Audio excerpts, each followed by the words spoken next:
어느 날 장주는 꿈에 나비가 되었다. 마음껏 하늘을 날아다니며 자기가 장주임을 전혀 모르고 있었다. 그러나 문득 눈을 떠보니 자기는 틀림없는 인간 장주였다. 장주가 나비의 꿈을 꾼 것인가? 아니면 나비가 장주의 꿈을 꾼 것인가? 그 모양으로 볼 때 장주와 나비는 분명히 별개의 것이다. 그러나 그들도 만물의 무한한 변화 속에서는 한 양상에 불과한 것이다.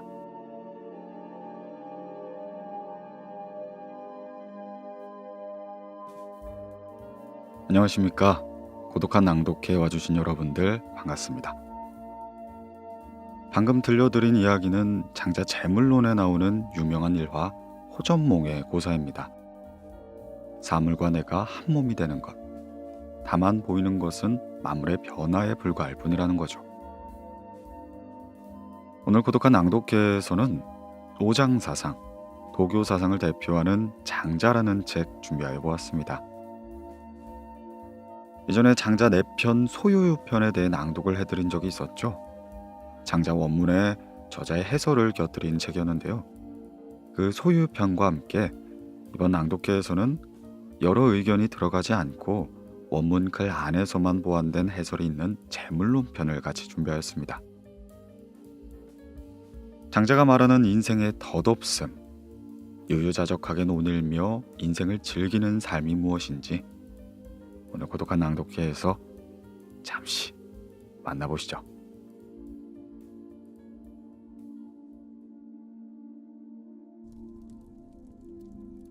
장자는 전국 시기에 활동한 장자와 그를 계승하는 후학의 손으로 집필된 도가의 저작입니다. 당나라 시기에 장자를 남화진인이라 높여 부르기도 했는데 이에 따라 장자 또한 남화진경 혹은 남화경이라 불리기도 했죠. 장자는 노자와 더불어 도가 사상의 뿌리를 이루는 작품으로서 후대 도가의 발전에 큰 영향을 미쳤습니다. 장자 특유의 자유롭고 풍부한 철학적 상상력은 현재까지도 많은 사람을 매료하고 있죠. 동서양을 막론하고 다른 여러 사상과 함께 비교되어 읽히는 등 끊임없이 새로운 방식으로 해석되면서 그 생명력을 이어가고 있습니다. 한서 예문지의 기록에 따르면 장자는 원래 52편으로 이루어져 있었습니다. 이후 서진 시기에 곽상이 이를 간추려 33편으로 만들었죠. 곽상이 편집한 장자는 내편 7편, 외편 15편, 자편 11편으로 구성되어 있습니다. 장자가 처음 집필될 때부터 이러한 구분이 있었는지 아니면 후대에 어떤 이가 이러한 구분을 더했는지는 정확히 알 수 없지만 적어도 옛날부터 내편과 외자편을 구분하는 것은 분명해 보입니다. 과거에 곽상이 정리한 총 33편의 장자 판본 외에도 여러 형태의 판본이 존재했으나 현재는 이 장자만이 전해지고 있죠. 따라서 현재 우리가 장자라고 말하는 것은 곽상이 간추린 총 33편의 장자인 것입니다.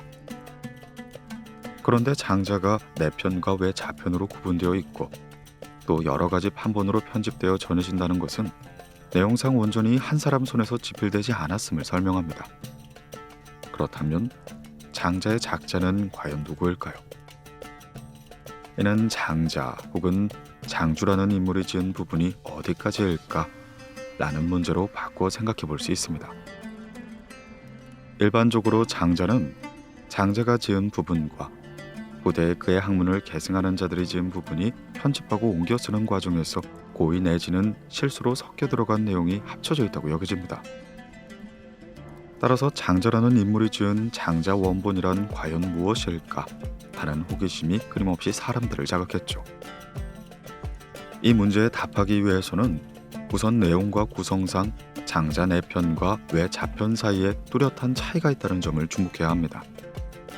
그 차이는 다음과 같죠. 첫째, 내편과 외자편은 문체와 완성도라는 측면에서 차이가 있습니다. 내편의 경우 문체가 수려하고 상상력이 넘치는 비유와 묘사가 풍부하여 문학적으로도 높은 평가를 받았죠. 예를 들면 소요유편의 봉쇄 이야기, 제물론 편의 호전몽 이야기, 양생죽 편의 포정해우 이야기 등은 모두 장자 산문 미학을 잘 도려내주는 하나의 사례라고 볼 수 있습니다. 또한 네 편은 각 편에 비교적 뚜렷한 주제가 있어서 내용과 일관성이 갖춰져 있습니다.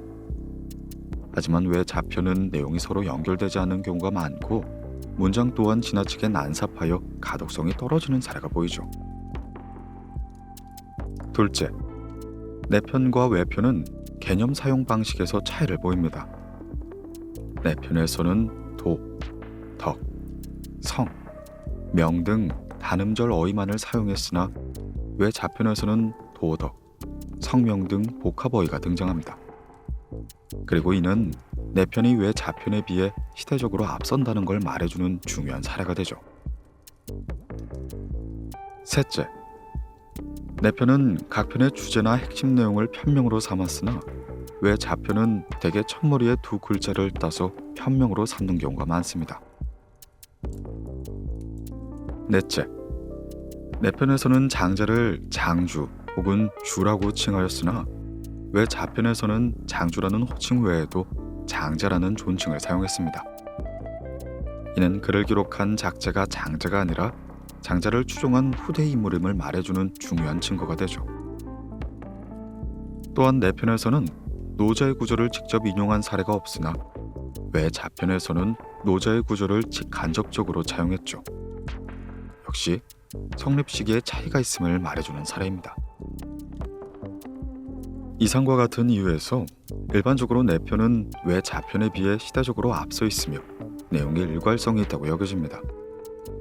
정리하면 외 자편은 내편의 사상을 바탕으로 이를 부연하거나 설명한 것이거나 장자의 학문을 계승한 후대의 학자들이 자신의 이해를 가미하여 장자라는 이름 아래 내용을 덧붙여 만든 저작물이라 할 수 있습니다. 반면 내편은 작자를 판정하기 까다롭죠. 적어도 장자 전편을 통틀어 가장 핵심적인 내용을 담고 있다고 평가되는 소유유와 제물론 편만은 장자의 작품이라고 보는 경우가 일반적입니다. 허나 한편으론 장자라는 인물의 존재 자체를 부정하는 견해도 있음에 여전히 확정된 설이란 말할 수는 없죠. 이처럼 진위 문제가 복잡하게 얽혀 있음에도 장자는 사람들에게서 높은 평가를 받는다는 사실이 우리가 고전을 접할 때 어떠한 태도를 지녀야 할지를 말해줍니다. 우리는 흔히 고전을요, 비범한 능력을 지닌 성인이나 초인의 지혜로 읽고 싶어하는 경향이 있죠. 한 인간을 영웅화하고 이를 숭배하고자 하는 일종의 영웅주의 사관이라 할 수 있습니다. 이러한 관점에 따른다면 장자의 진위 문제는 중요한 문제라고 할 수 있습니다. 만약 장자라는 어떤 비범한 인물이 아니라 이름 모를 후학이 장자 이름을 가택하여 썼다면 일순간 가치없는 오조품으로 전락해버리기 때문입니다. 허나 이는 명백히 본말이 전도된 사고방식입니다. 장자가 뛰어난 평가를 받는다는 것은 내용 자체의 탁월함 때문이지 그것이 장자라는 어떤 위대한 인물의 작품이라서가 아니죠. 또한 장자의 작품이 아니라고 여겨지는 외 자편이 내편에 비해 학문적 가치가 떨어진다고 해서 우리가 이를 억지로 배척할 필요는 없습니다. 일단 장자라는 하나의 작품 안에 포함된 이상 그것 자체로 장자와 장자학파의 사상이 어떻게 계승되고 발전되는지를 보여주는 귀중한 자료가 되니까요. 우리가 읽어야 하는 것은 어디까지나 장자라는 고전이지 장자라는 한 인간이 남긴 말은 아니기 때문입니다.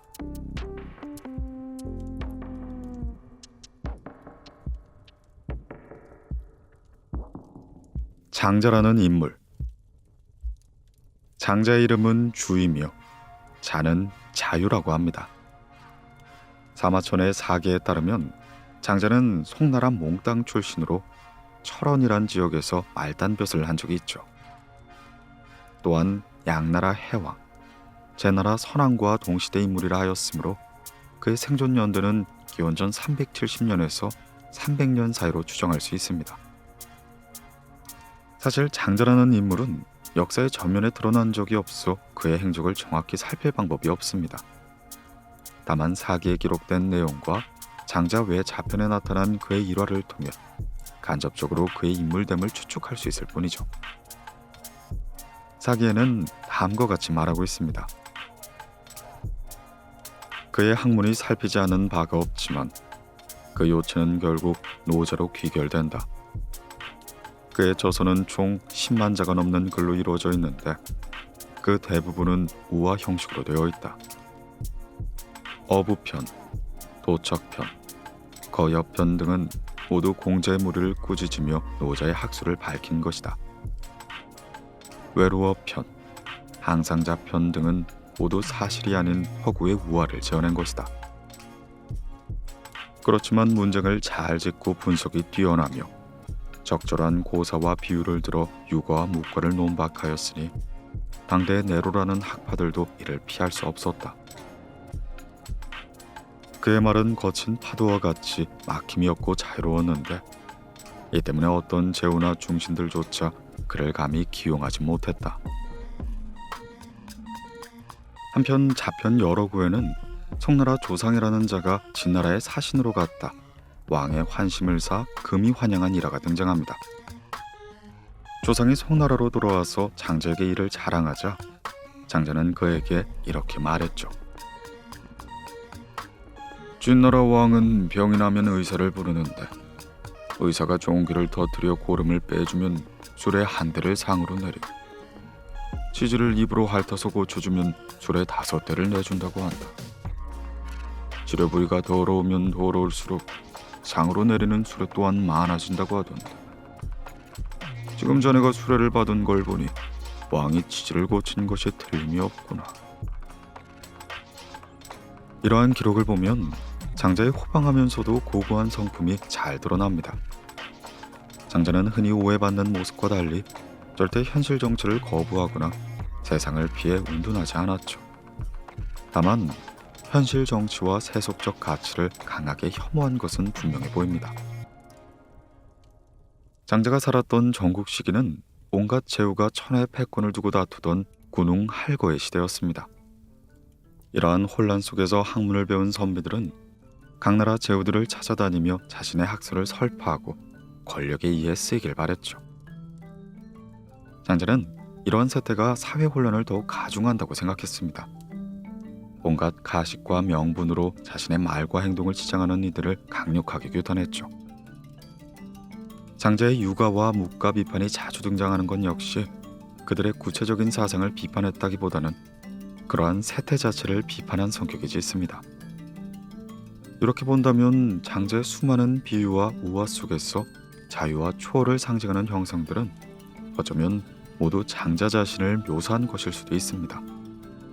마치 곤이 대붕으로 변하여 남쪽으로 날아가듯 장자 역시 혼란한 사회에서 벗어나 무한히 자유로운 세계를 대붕처럼 비행하고 싶었던 건 아닐까요?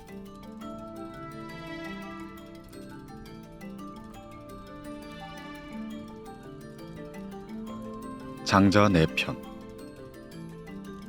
내편은 소요유, 재물론, 양생주, 인간세, 덕충부, 대종사, 응제왕 등 총 7개 편으로 구성되어 있습니다. 내편은 외 자편에 비해 이른 시기에 성립되었으며 장주 본인이 집필한 부분이 비교적 많이 포함되어 있다고 여겨지죠. 심지어 내편이 진중한 장자의 말이고 외 자편은 내편에 대한 해설서라는 견해도 있는 만큼 장자의 사상의 뼈대를 보여주는 중요한 부분이라 할 수 있습니다. 그 중에서도 첫 두 편인 소요유와 재물론 편은 그야말로 장자와 장자 사상의 정수라고 하죠. 내편엔 장자 전반을 관통하는 핵심 사상이 대다수 등장하는데 한 가지 중요한 특징은 대다수가 직접적인 논중이나 설명이 아닌 우화와 비유 형식으로 전개된다는 점이 있습니다. 소요유라는 편명은 자유롭게 논일다, 아무런 속박도 받지 않은 채 요요자적하다라는 뜻으로 이해할 수 있습니다. 이는 장자가 가장 중요하게 여기는 마음의 태도를 비유적으로 표현한 말로 가히 장자 사상의 백미에 해당한다고 볼 수 있습니다. 그런데 이러한 수유라는 마음의 경지는 단순한 자유로움을 뜻하는 것이 아닙니다. 이러한 자유로움이 무엇을 말하는지, 속박에 벗어난 상태가 무엇인지 알려면 우선 마음을 속박하고 구속하는 것이 무엇인지 알아야죠. 하지만 너무 조급할 필요는 없습니다. 사실 장자 전체의 내용이 바로 이 문제에 대한 해답을 찾는 과정이라고 봐도 무방하기 때문입니다. 우선 소유편에서는 자금과 큼에 관한 논변이 제기되며 우리의 가치에 대한 근본적인 회의를 제기합니다. 장자에 따르면 대소와 장단, 선악과 미추와 같은 가치는 상대적인 것에 불과하나 사람들이 이를 절대적인 것으로 받아들인 채 이러한 가치 판단에 속박된다고 말합니다. 이에 장자는 사람들의 이와 같은 고정된 시각을 무너뜨리고 때로는 희롱하면서 상대적 가치가 빚어내는 대립적 사고를 초월하라고 말하죠. 소유편에서 여러 번 등장하는 대붕이 바로 이러한 경지에 다다른 장자 본인을 비유한다고 볼 수 있습니다.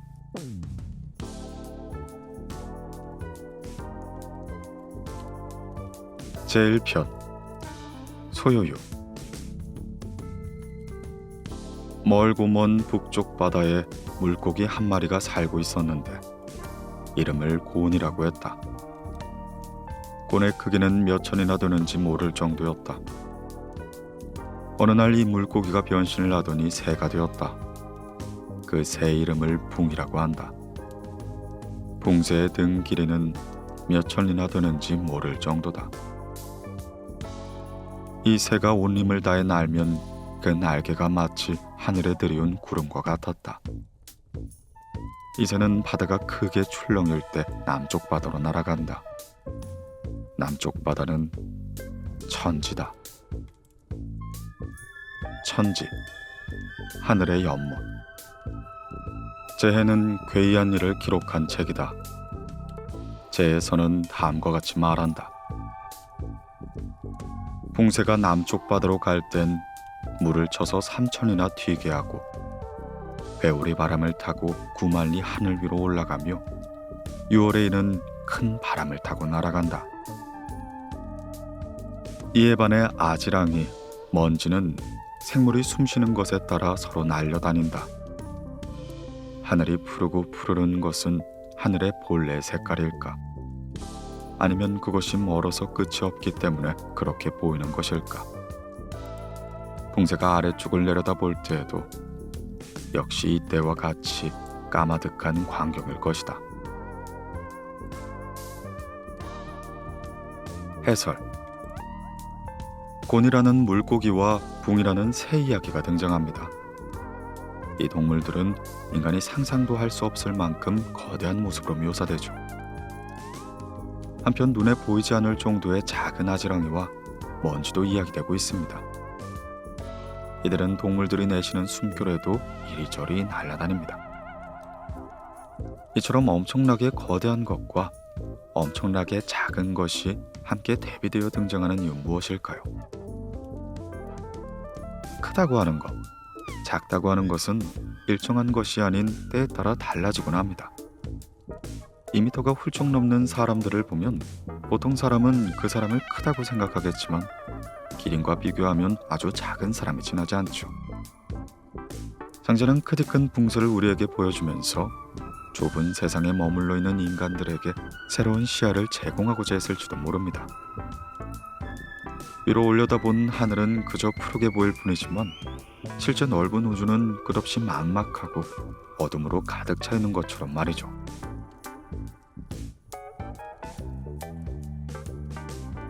또한 물이 고인 것이 깊지 않다면 큰 배를 띄울 만한 힘이 없다.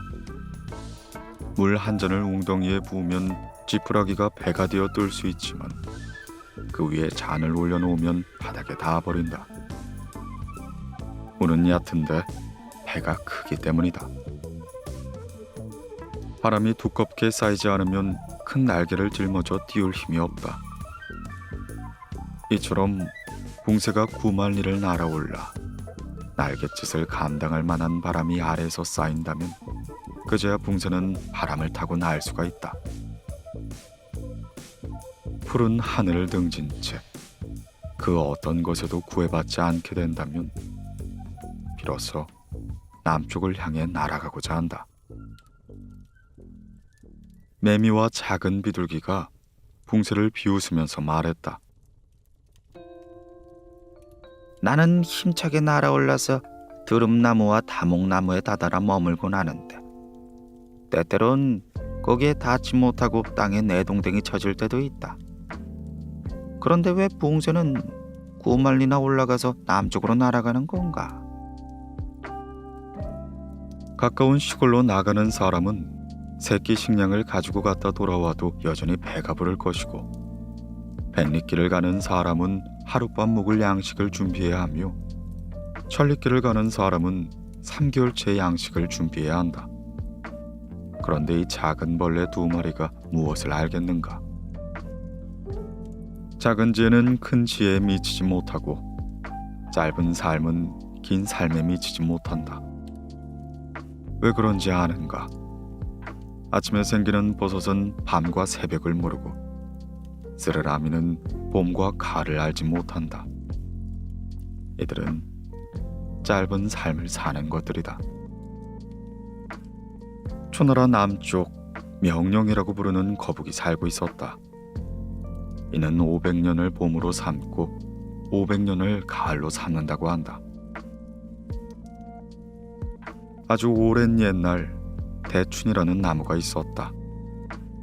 이는 8,000년을 봄으로 삼고 8,000년을 가을로 삼았다고 한다.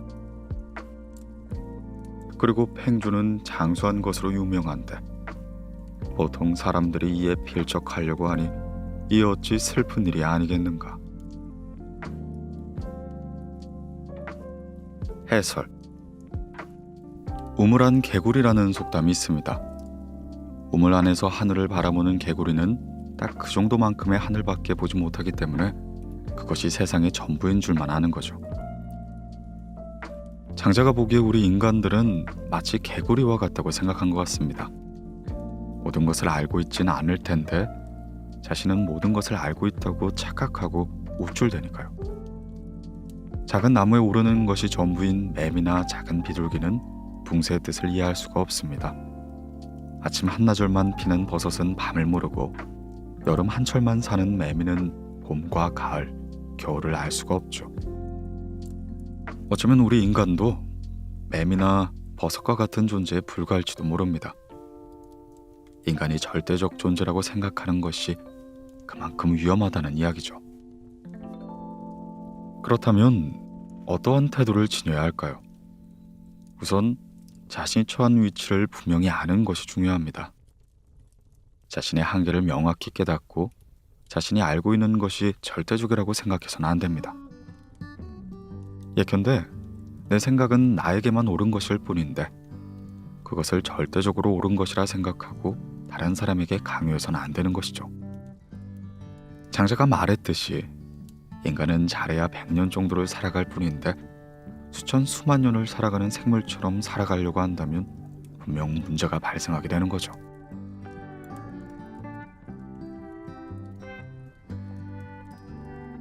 탕임금이 극일한 신하에게 물었을 때도 이 이야기와 비슷했다. 아득히 먼 불모지 북쪽에 다시 까마득히 넓은 바다가 있으니 바로 하늘의 연못입니다. 거기에는 물고기가 살고 있습니다. 그 너비는 수천 리나 되고 그 길을 아는 사람은 없으며 이름은 곤이라고 하지요. 또한 그곳엔 새가 살고 있는데 그 이름을 붕이라고 합니다. 그의 등은 마치 태산과 같고 날개는 하늘을 뒤덮은 구름과 같습니다. 회오리 바람을 타고 구말리 상공위로 날아올라 구름조차 없는 곳에 이르러 푸른 하늘을 등진 후에야 남쪽을 향해 날아갑니다. 메추라기가 그것을 보고 비웃으며 말하기를, 저것은 또 어디로 가는 것인가? 나는 힘차게 날아올라 몇 길도 오르지 못하고 아래로 떨어져 쑥대밭 사이를 날아다닐 뿐이다. 이건 역시 최대한 날아오른 것인데 저것은 또 어디로 가려 애쓰는가? 라고 하였다는 겁니다. 이것이 바로 작은 것과 큰 것의 차이다.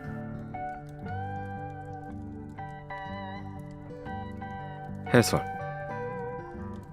앞에서 나온 이야기와 비슷한 이야기를 다시 한번 소개하고 있습니다. 그만큼 장자에서 중요하게 생각하는 내용이기 때문이죠.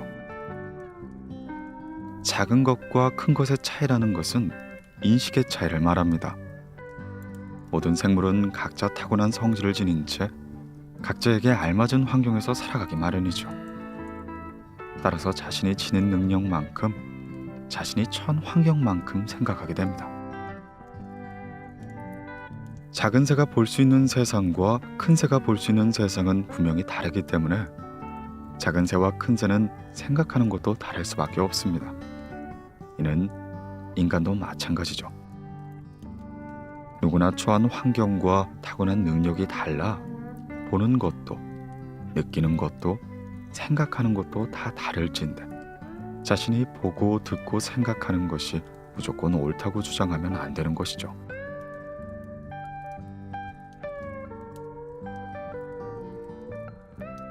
따라서 지혜가 어떤 한 관직에 효과가 있는 사람이 있고 행실이 어떤 한 고을을 다스리기에 알맞은 사람이 있고 덕이 어떤 한 임금의 마음에 들어맞고 온 나라 사람들에게 믿음을 살만한 사람이 있으나 이들이 우쭐대며 자신을 바라보는 모습은 마치 메추라기의 모습과 다를 바가 없다.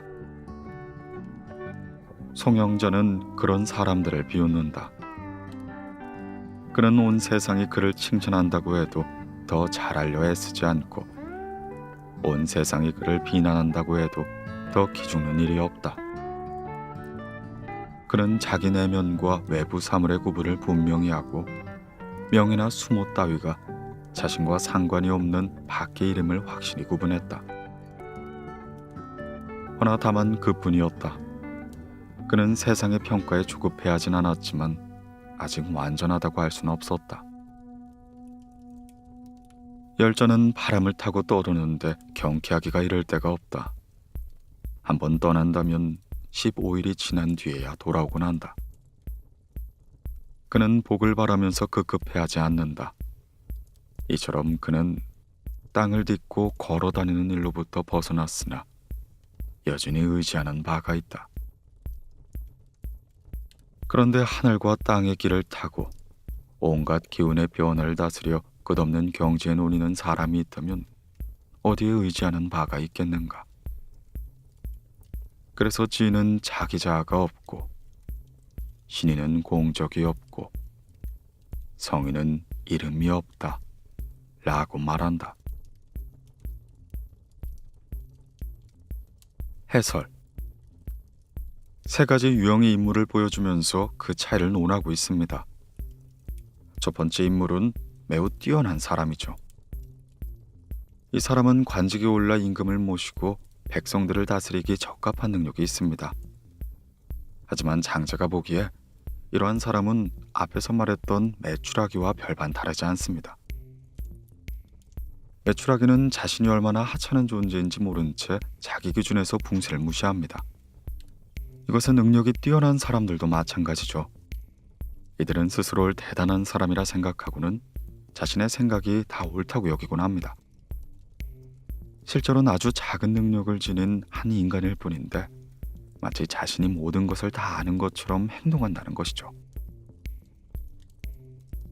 두 번째 인물은 첫 번째 유형의 인물과는 다르게 자신을 잘 파악하고 있습니다. 흔히 사람들이 좋다고 하는 것들, 옳다고 하는 것들이 진정으로 좋고 옳은 것이 아닌 각자의 생각뿐이라는 사실을 깨닫고 있는 거죠. 따라서 그는 자신의 생각이 무조건 옳다고 주장하지도 않고 남의 말을 듣고서 마음이 흔들리지도 않습니다. 그렇기 때문에 오히려 더 자유롭게 살아갈 수 있죠. 하지만 장자는 이 사람 역시 아직 완전하다고 생각하지 않습니다. 세 번째 인물은 장자가 가장 이상적이라고 생각하는 유형입니다. 이 유형에 속하는 인물은 바람을 타고 자유롭게 떠도는 것으로 묘사되는데 이는 하나의 비유적인 표현이죠. 그 어떤 것에도 구애받지 않고 완전한 정신의 자유를 누린다는 뜻으로 이해할 수 있습니다.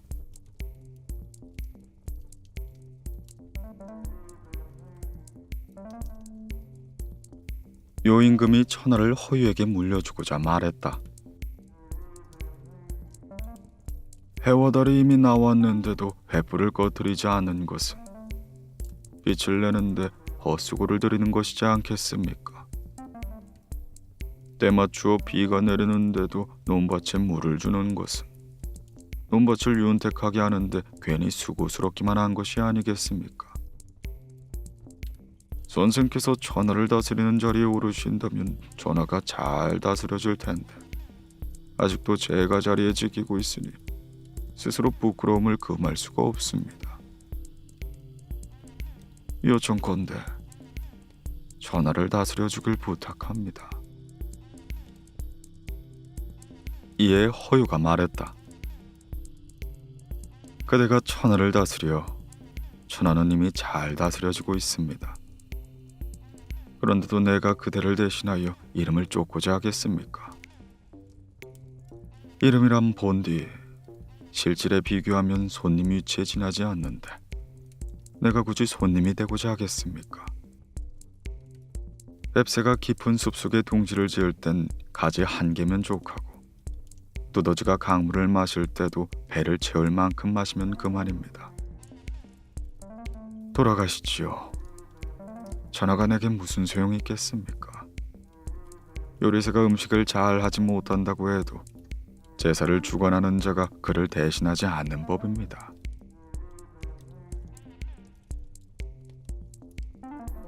해설. 이름과 실물의 관계를 장자는 손님과 주인의 관계로 표현하고 있습니다. 손님은 주인의 집에 잠시 찾아오는 사람일 뿐이지 원래 집에서 살고 있는 사람이 아니죠. 이처럼 세상에 이름을 드날린다는 것은 일시적이고 순간적인 것으로 우리가 추구해야 할 것이 아닙니다. 이에 장자는 이름보다 실제가 더 중요하다고 말하죠. 뱁새나 두더지나 각자 적당한 만큼의 먹이만이 필요할 뿐 그 이상은 좋을 것이 없습니다. 이는 인간도 마찬가지죠. 각자 자신이 추구해야 할 일들이 있는데 만약 과도한 욕심을 부린다면 분명 해가 될 것입니다. 이에 허유는 그것이 자신에게 불필요하다는 걸 잘 알고는 욕심을 부리지 않고 거절했던 것이죠.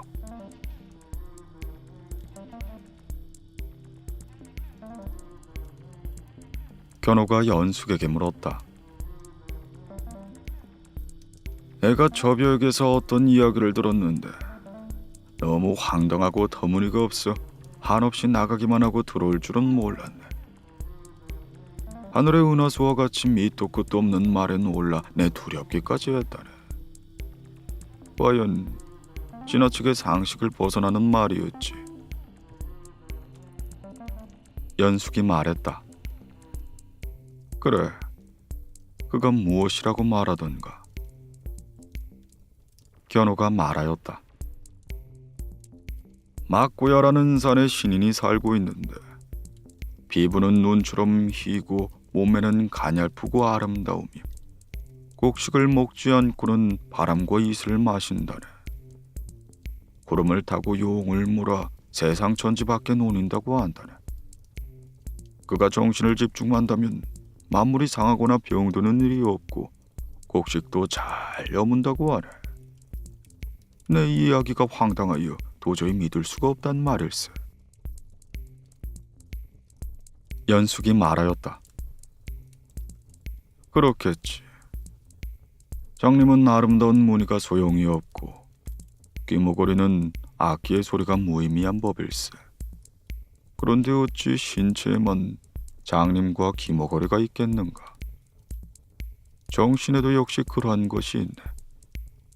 이 말은 바로 지금 자네에게 딱 들어맞는 말일세. 신에는 만물과 한데 어울릴 수 있는 덕을 지니고 있건만 세상 사람들이 모두 분란을 일으키기 좋아하는데 그가 무엇 때문에 천하의 일을 애쓰고자 하겠는가?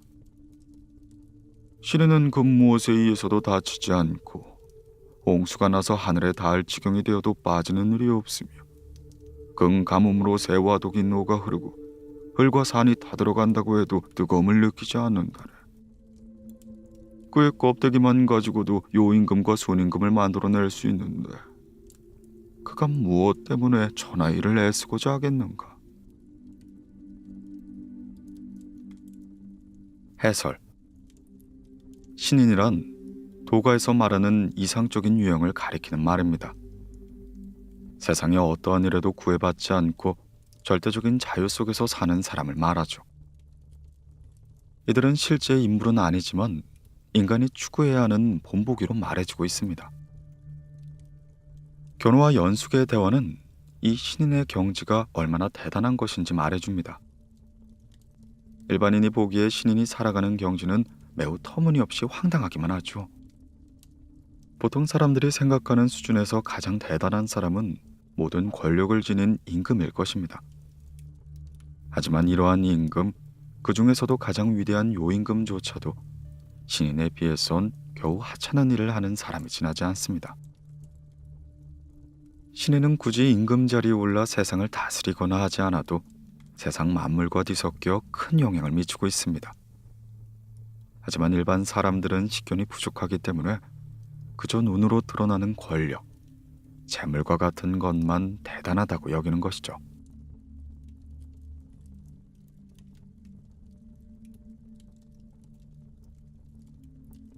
송나라 사람이 갓을 장사미천으로 가지고 월나라로 팔러 갔는데 월나라 사람들은 머리가 짧고 몸에 문신을 하고 있어 갓이 필요가 없었다. 요임금이 천하의 백성들을 다스려 세상 정치를 평화롭게 하였지만 막고 야산을 찾아 신인 4명을 만나고는 그만 멍하니 넋이 나가매 자신이 다스렸던 천하조차 잊어버리고 말았다. 해설. 앞의 이야기를 이어받아 일반 사람들의 짧은 식견을 비유하고 있습니다. 송나라 사람들은 스스로를 유능한 장사꾼이라 생각했습니다. 이들은 좋은 갓을 만들어 이웃나라에 팔아 큰 돈을 벌고자 했죠. 하지만 이웃나라인 월나라에서는 날씨가 더워 갓을 쓰지 않았습니다. 이는 어리석게 자기 기준에서 모든 것을 판단하여 두루 살피지 못한 까닭이었죠. 장자는 송나라 사람들의 어리석은 모습이 마치 우리 모습과 같다 생각했습니다. 더 큰 세계에서 보면 아무것도 아닌 권력을 위해 인간들은 서로 죽이기를 반복해왔습니다. 이러한 좁은 세계에 갇혀 있음에 진정한 자유와 행복을 누리지 못하고 있는 것이죠.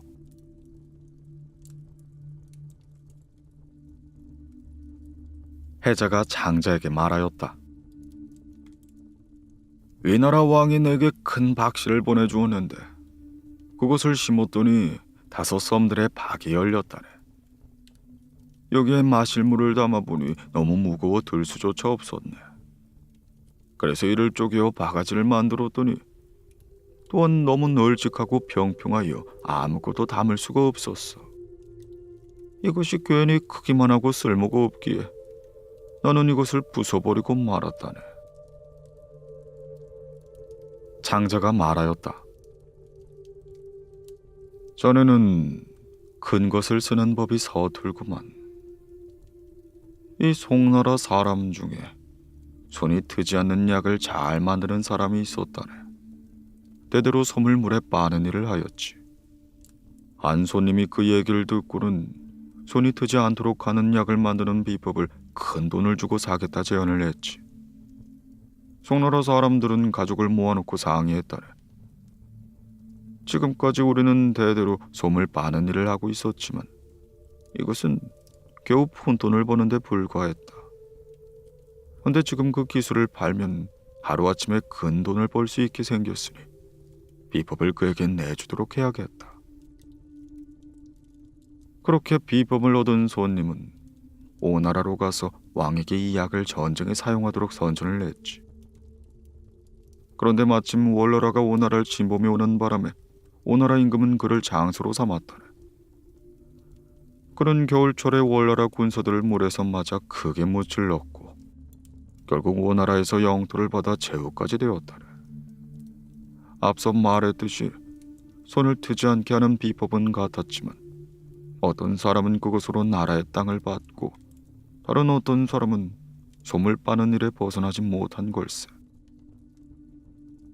자, 지금 자네에게 5섬들의 큰 박이 있다면 어찌 그것으로 큰 배를 만들어 강호에 띄울 생각은 하지 않았는가?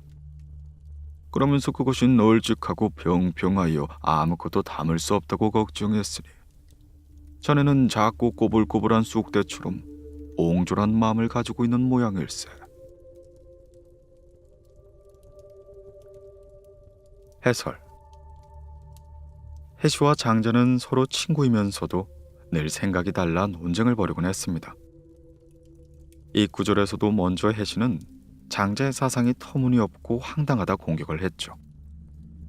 마치 커다란 박열매처럼 거대하기만 하지 아무 쓸모가 없다는 것입니다. 이에 장자는 송나라 사람의 사례를 들며 해시의 생각이 좁다고 반박합니다. 똑같은 약을 가지고 한 사람은 고작 빨래를 하는데 사용했다면 한 사람은 전쟁에 사용하여 큰일을 할 수 있었다 말하는 거죠. 물론 이러한 이야기는 단순히 비유일 뿐입니다. 해시처럼 생각하는 것이 좁고 편협하다면 자신이 말하는 진정한 의미를 깨닫지 못할 것이란 말이었죠.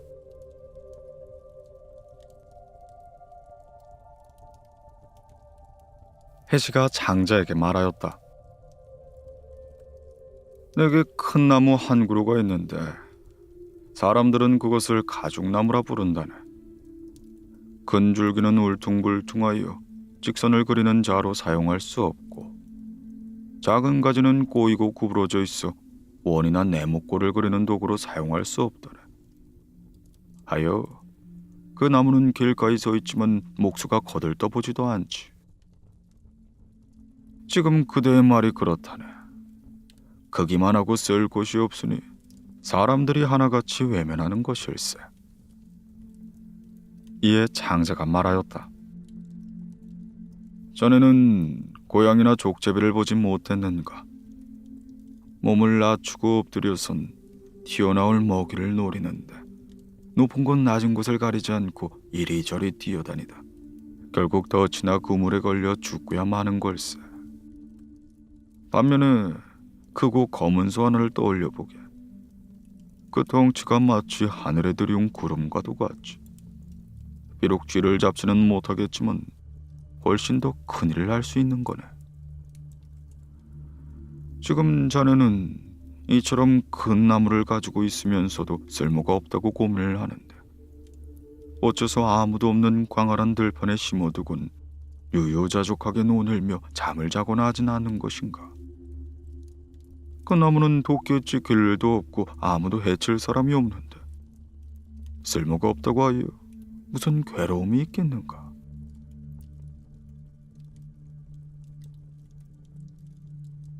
해설.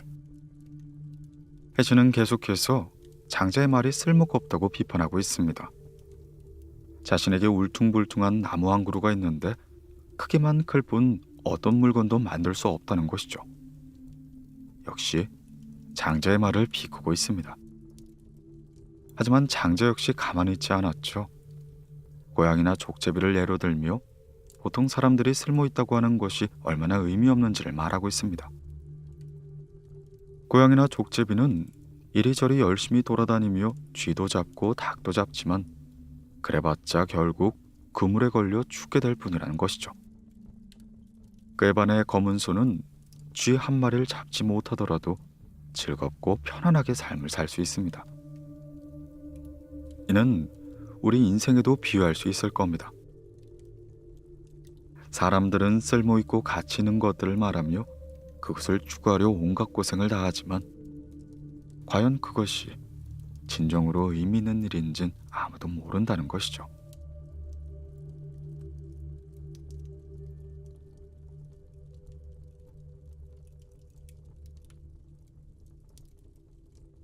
재물론. 천뇌를 듣다. 남곽자기가 책상에 기대에 앉아 하늘을 우러러보며 후 하고 길게 숨을 내쉰다. 우두커니 마치 짝을 잃은 듯하다. 안성자유가 그 앞에 모시고 서 있다가 말했다. 어찌된 일입니까? 육체란 본래 고목처럼 될 수 있고 마음도 애초 불 꺼진 재가 될 수 있다는 겁니까? 지금 책상에 기대신 모습은 예전에 기대고 계시던 모습과는 다릅니다. 자기가 말하기를 어나 그렇게 묻다니 똑똑하구나. 나는 지금 나 스스로를 잃어버렸단다. 알겠느냐? 너는 인외를 들었으나 지뢰를 듣지 못했고 지뢰를 들을 수 있더라도 첫뇌는 듣지 못한다. 자유가 말했다. 감히 그 방법을 묻겠습니다. 자기가 대답했다. 무릇 대지가 내뿜는 기운을 바람이라고 한다. 이것은 일어나지 않을 뿐 일단 일어나면 온갖 구멍이 다 요란스럽게 울부짖게 된다. 너는 홀로 멀리서 불어오는 바람소리를 듣지 못했느냐? 산숲과 배가름이나 되는 큰 나무들의 구멍들이 코 같고 입 같고 귀 같고 웃긴 병 같고 다리 같고 절구 같고 깊고 얕은 웅덩이 같다. 물이 흐르는 소리, 바살나는 소리, 꼬짖는 소리, 바람 들이마시는 소리, 외치는 소리와 울부짖는 소리, 아득히 먼 곳에서 울려나는 것 같은 소리, 새우는 소리가 있다. 앞에 바람이 휘휘 울리면 뒤에 바람이 윙윙 따른다. 산들바람에는 가볍게 울리고 거센 바람에는 크게 울린다. 사나운 바람이 그치면 모든 구멍이 고요해진다. 너는 나뭇가지가 홀로 하늘거리는 걸 보지 못했느냐? 자유가 물었다. 쥐레는 모든 구멍에서 소리를 말하고 인뇌는 비죽을 말하는데 첫뇌는 무엇을 말합니까? 자기가 대답했다. 천차만별의 사물이 작용하여 스스로 소리를 내게 하는 것이다. 그러나 모두 각자가 제 소리를 택하고 있다고 생각하지만 과연 정말 사나운 소리를 내게 하는 건 누구일까? 해설. 남각자기는 책상에 몸을 기대고 앉았다. 하늘을 우러러보며 조용히 호흡을 가다듬고 있는 동안 온몸에선 생기가 사라지면서 혼이 나간 빈 껍데기처럼 변해갔다. 곁에서 그를 모시고 있었던 안성자유가 그 모습을 보며 이렇게 중얼거렸다. 어떻게 된 일입니까? 살아있는 몸뚱이가 마른 나무처럼 굳어져 버리고 마음 또한 불 꺼진 재와 같으니 지금 책상에 기대 앉아있는 사람은 앞서 책상에 기대 앉은 선생님이 아니로구나. 이때 자기가 다시 정신을 차린 듯 언을 불렀다. 언아, 방금 나는 나를 잃었는데 너도 그것을 알고 있었더냐? 그러나 아직은 멀었다. 너는 인뇌, 사람의 음악은 알고 있어도 지뢰, 땅의 음악은 들은 적이 없었을 것이다. 설령 지뢰를 들어보았다 하더라도 첫뇌, 하늘의 음악을 듣는 경지엔 이르지 못했을 테니 말이다. 자세한 말씀을 듣고 싶습니다. 그래, 땅이 토해내는 숨결을 바람이라고 한다. 바람이 일지 않으면 별일이 없지만 일단 바람이 일면 땅 위의 모든 구멍이 소리를 내게 된다. 너는 혼자서 긴 바람의 소리를 들은 적이 있느냐? 그 바람이 산숲을 뒤흔들면 배가름이나 되는 거목들의 갖가지 구멍, 즉 우리 몸의 코나 입이나 귀, 혹은 병이나 절구 같은 물건 모양, 혹은 땅의 연못이나 웅덩이처럼 모양과 깊이가 가지각색인 구멍들이 저마다 다른 소리를 내기 시작한다. 그 구멍에 따라 물이 흐르는 소리, 화살이 날아가는 소리, 나오는 소리, 들어가는 소리, 외치는 소리와 울부짖는 소리, 아득히 먼 소리, 새 우는 소리, 윙하고 울리면 휙하고 받으며 바람의 힘에 따라 때로는 약하게, 때로는 강하게 자연의 교향악을 연주하게 되는 것이다. 이윽고 큰 바람이 한번 지나가면 모든 구멍들은 일제히 울음을 그친다. 그러나 아직도 하늘거리는 나뭇가지와 잎들에서는 방금 지나간 바람의 흔적을 볼 수 있을 것이야. 지뢰라는 것은 땅 위의 구멍들이 바람을 받아 울부짖는 소리로군요. 모든 구멍이 소리의 근원이라고 한다면 인내는 인간이 불어 연주하는 악기 소리가 되겠습니다만 천례란 어떤 것입니까?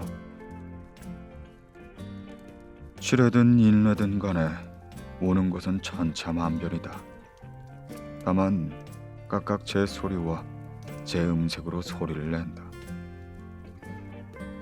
그렇다면 이처럼 성난 듯 소리치게 만드는 건 무엇이겠느냐?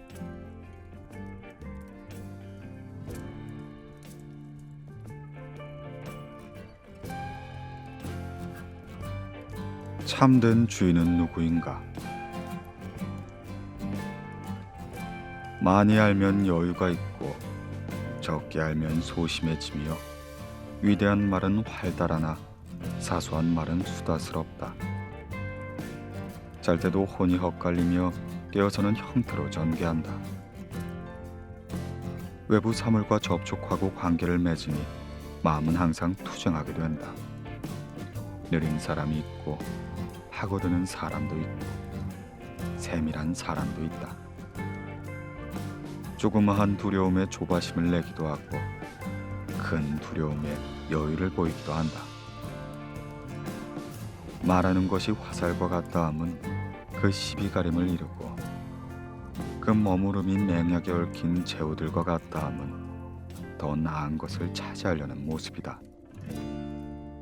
쇠퇴에 가는 것이 가을과 겨울 같다 함은 날로 소멸하여 빠져들기만 하고 다시는 회복될 수 없음을 말한다. 상자 속에 틀어박힌 듯 하다는 것은 늙어감에 따라 죽음에 가까워지는 마음을 다시 소생시킬 수 없음을 말한다. 희로애락이 있다. 근심하여 탄식하고 겁이 있어 변덕스러우며 요염하고 방탕하고 솔직함과 꾸밈이 있다. 음악은 빈 곳에서 나오고 습기는 곰팡이를 만든다. 밤낮으로 서로 바뀌어 나타나지만 어디서 생겨나는진 알 수가 없다. 그만두어라. 그만두어라.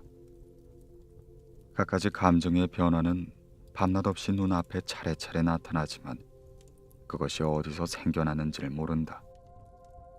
그 까닭을 애써 알려고 하진 말자. 아침 저녁으로 이런 감정의 변화가 생기는 것은 본래 그 원인이 있기 때문일까? 감정이 없으면 내가 존재할 수 없고 내가 없으면 그것들이 나타날 데가 없다. 이것이야말로 진실에 가깝다고 하겠으나 무엇이 갖가지 감정을 생기게 하는진 알 수가 없다. 잠든 주인이 있는 듯하나 그 모습은 볼 수가 없다. 작용하는 것은 확실하지만 그 모양을 찾을 수가 없고 존재하기는 하나 모습이 없다. 사람의 몸은 100개의 뼈마디와 9개의 구멍, 6개의 창자가 모두 갖추어 있어도 우리는 그중 어느 것만을 좋아한다고 할 수 없다. 그대는 그 모두를 좋아할 것인가? 반드시 어느 것을 편애하게 되리라. 그렇다면 좋아함을 떠나서 모두 일부리는 머슴이나 종처럼 여길까? 그 머슴이나 종들은 서로 다스릴 수가 없을까? 아니면 서로 교대로 주인이 됐다, 종이 됐다는 것일까? 실은 참된 주인이 있다. 이 사실을 알건 모르건 참된 주인의 진가에는 아무런 변화가 없다. 한번 그 모습을 받아 이루어지면 잘 보존하여 다하기를 기다려야 한다. 그러나 사물에 얽매여 서로 해치고 다툰다면 일생은 말 달리듯 지나가 버려 막을 도리가 없으니 이는 슬픈 일이 아닌가. 평생을 고생했으나 그 성공을 보지 못하고 지치고 시달려서 돌아갈 바를 모르고 있으니 이 슬픈 일이 아닌가. 사람들이 아직 살아있다고 말해준들 무엇이 유익하겠는가. 그 형체가 사라지면 마음도 함께 없어지니 어찌 슬프다 말하지 않을 수가 있겠는가. 사람의 삶이란 원래 이렇게 어리석은 일인가? 아니면 나만 홀로 어리석고 다른 사람들은 그렇지 않은 것인가? 물은 원래 마음을 쫓아 스승으로 삼는다면 어느 누가 스승이 없겠는가? 어찌 눈앞에 차례대로 나타나는 감정을 판별하는 현자라야만 스승을 가지게 된다고 하겠는가? 어리석은 사람에게도 스승은 있는 법이다. 마음에 성심이 없는데 시비에 판단이 생긴 다음은 오늘 월나라로 떠나 어제 거기에 도착했다는 말과 같다. 이는 있을 수 없는 일을 있다고 하는 것이다. 있을 수 있는 일을 있다고 하면 비록 우왕과 같은 뛰어난 인물이 나온다고 해도 도저히 그것을 알 수 없으리라. 하물며 내가 홀로 어찌한단 말인가. 무릇 말이란 숨을 내쉬어서 되는 것이 아니다. 말에는 뜻이 있다. 그 말의 뜻이 애매하여 뚜렷하지 않다면 과연 말을 했다고 할 수 있을까? 아니면 안 한 것이나 마찬가지일까? 물론 안 한 것과 다름없다. 또는 본래 상대적인 진실과 허위 따위를 초월한 것인데 어디에 가려진 채 진실과 허위가 나올까?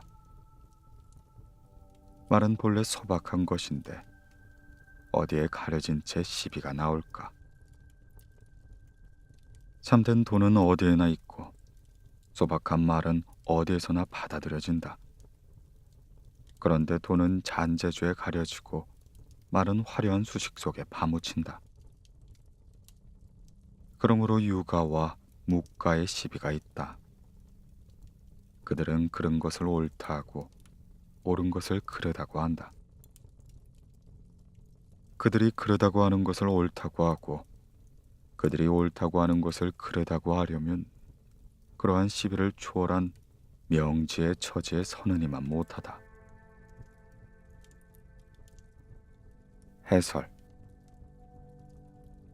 인간의 지식이나 말은 참으로 다양하다.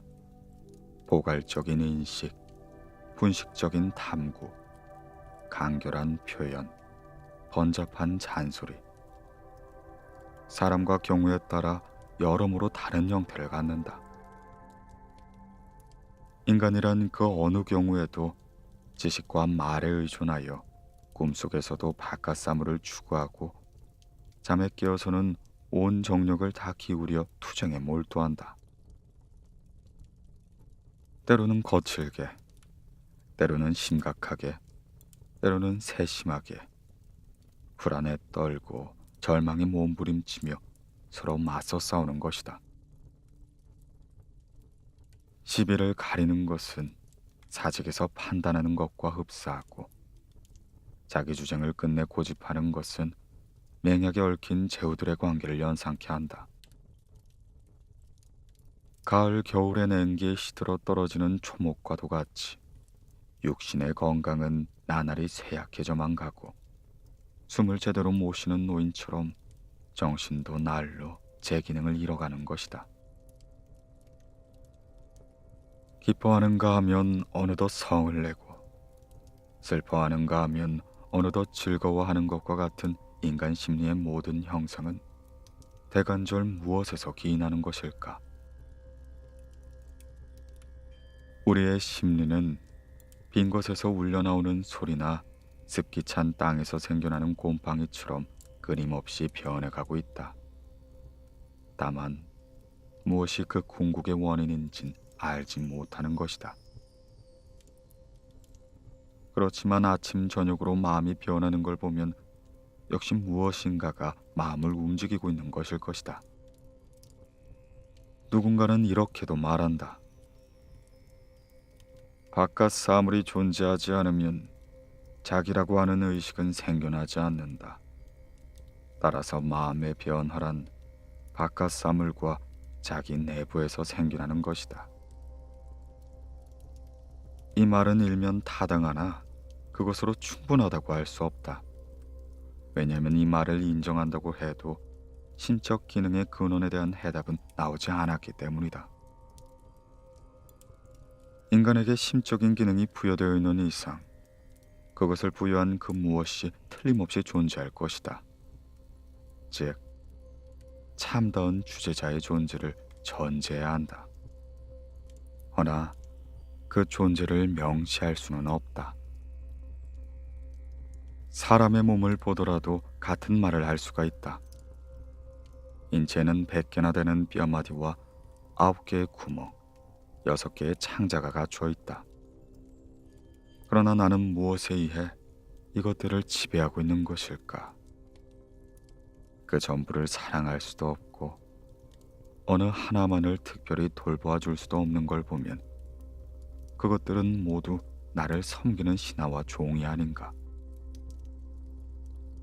그러나 주제자가 없다면 몸은 몸으로서의 전체를 유지할 수가 없다. 그렇다고 해서 그것들이 주제자가 되고 종도 되어서 서로 번갈아가며 지배하는 것은 아닐 것이다. 역시 우리의 지각을 초월해 존재하는 주제자가 우리의 몸을 통괄한다고 생각해야만 설명이 된다. 그러나 우리가 그것을 알고 있든 모르고 있든 인체가 하나의 통일을 이루고 있다는 사실만은 명확하다 하겠다. 일단 인간의 모습을 갖추고 태어나면 몸에 딸려있는 모든 감각기관은 죽는 그 순간까지 바깥 사물을 배척하기도 하고 수용하기도 하는 작용을 끊임없이 계속한다. 즉, 바깥 사물과의 갈등을 반복하면서 죽음을 향해 달아난다. 이것이 인간이 살아가는 과정인 것이다. 한평생 아둥바둥하며 몸과 마음을 괴롭혀도 그 보람을 얻지 못하고 지치고 시달릴 뿐 평안을 얻지 못한다. 어떤 사람은 투쟁이야말로 삶의 표시다 라고 말하지만 이 얼마나 무의미한 설명인가. 살아가기 위해 몸과 마음을 괴롭히며 바깥 사물과 싸우고 스스로 소멸해 간다는 이 거대한 모순은 절대 아무런 설득력을 갖지 못하고 있다. 이러한 인생의 불가사의를 사람들은 어떻게 해석할 것인가? 인간에게는 또 태어날 때부터 가지고 있는 마음이 있다.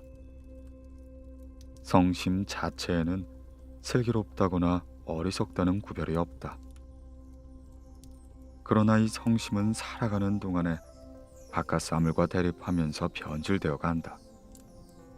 그리하여 오늘 월나라로 떠나면서 어제 도착했다고 말하는 있을 수 없는 명제까지도 낳게 만든다.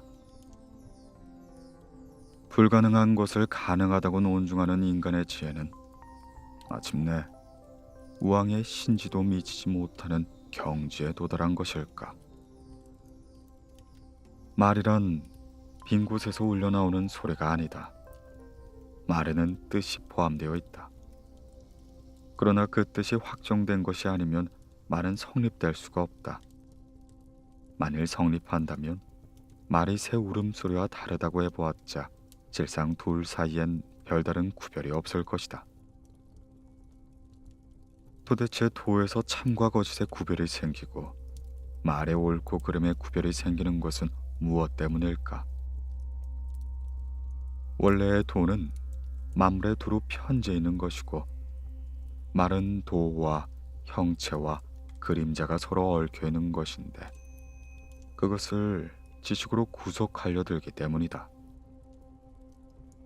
육아와 묵과 학파 간의 논쟁 또한 결국은 여기에서 기인한 것이다. 그리하여 인간들은 제각기 다른 설을 내세워 논쟁으로 시간을 보내고 있다. 이것은 결국 말이라는 수단 그 자체가 목적으로 변하고 도에서 점점 멀어져 가는 결과를 초래한 것으로, 이러한 잘못을 극복하기 위해서는 참다운 지혜, 즉 밝은 지혜에 의존하는 수밖에 없다.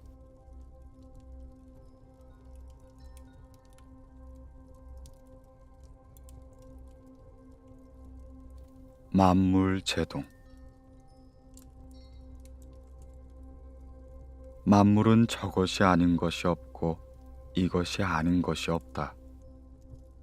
저편에서 보면 보이지 않으나 자기가 보면 안다. 이것이 저것은 이것에서 나오고 이것은 또 저것에 기인한다는 피시 방생설이다. 그러나 태어난 것은 죽게 되고 죽은 것은 태어나게 된다. 가능한 것은 불가능하게 되고 불가능한 것은 가능하게 된다. 옳은 것에 의지한다는 것이 그른 것에 의지하게 되고 그른 것에 의지한다는 것이 옳은 것에 의지하게 된다. 그러므로 성인은 의지함이 없이 하늘에 비추어 본다.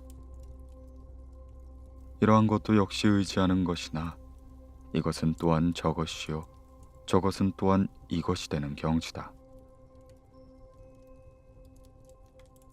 마찬가지로 저것은 옳기도 하고 그르기도 하며 이것 또한 옳기도 하고 그르기도 한다. 그러나 과연 이것과 저것이 존재하는 것일까? 아니면 저것과 이것은 없는 것일까? 저것과 이것의 짝이 없는 경지를 도추라고 한다. 지도리는 고리의 한가운데 있으면서 무한한 변화에 대처할 수 있다. 옳은 것은 무궁의 일부분에 불과하고 그런 것 또한 무궁의 일부분에 불과한 것이다. 그러므로 밝은 지혜에 의존할 수밖에 없다 라고 한 것이다. 손가락으로서 손가락이 아니라고 깨우치는 것은 손가락을 초월하여 손가락이 아님을 깨우치는 것만 못하다. 말로써 말이 아님을 깨우치는 것은 말을 초월하여 말이 아니라고 깨우치는 것만 못하다. 천지는 손가락 하나요. 만물은 한 마리의 말이다.